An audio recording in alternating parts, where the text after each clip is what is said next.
वो दिन कभी ना भूलने वाला था। उसका हर सेकंड मानो ऐसा जो सदियों तक यादों के जहन में कैद हो गया।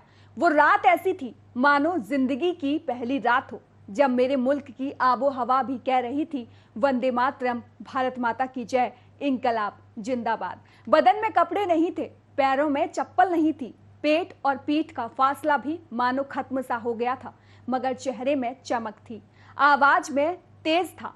कैसा रहा होगा वो पल जब सालों की गुलामी के बाद वो पल आया जब हम अपने ही मुल्क में आजाद कहलाए।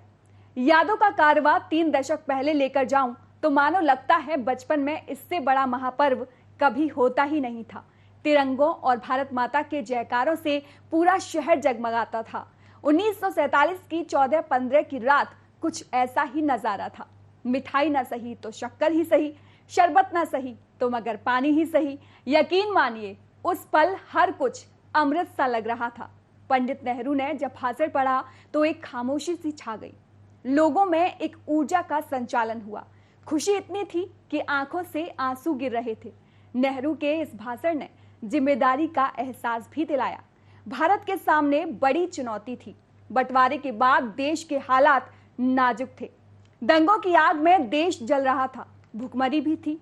मानो वो वक्त ऐसा था कि आपके सामने पहाड़ पार करना हो, मगर आपके पास ना तो रस्सी हो, ना जूते और ना ही कोई और साधन, लेकिन आपको पहाड़ पार करना ही है। भारत के सामने एक तरफ खुशी थी आजादी की, तो दूसरी तरफ चुनौती थी देश के हालात सुधारने की। भारत आज आजादी की 75वीं वर्षगांठ मना रहा है। पूरा देश तिरंगे से पाट दिया गया है। जहां भी देखो सिर्फ केसरिया, सफेद और हरा रंग ही दिखाई दे रहा है, मगर यहां तक का सफर आसान नहीं रहा। इसके लिए हमारे शूरवीरों का बलिदान है। इसके लिए हमारी सरहदों में खड़े वो योद्धा हैं। जय हिंद।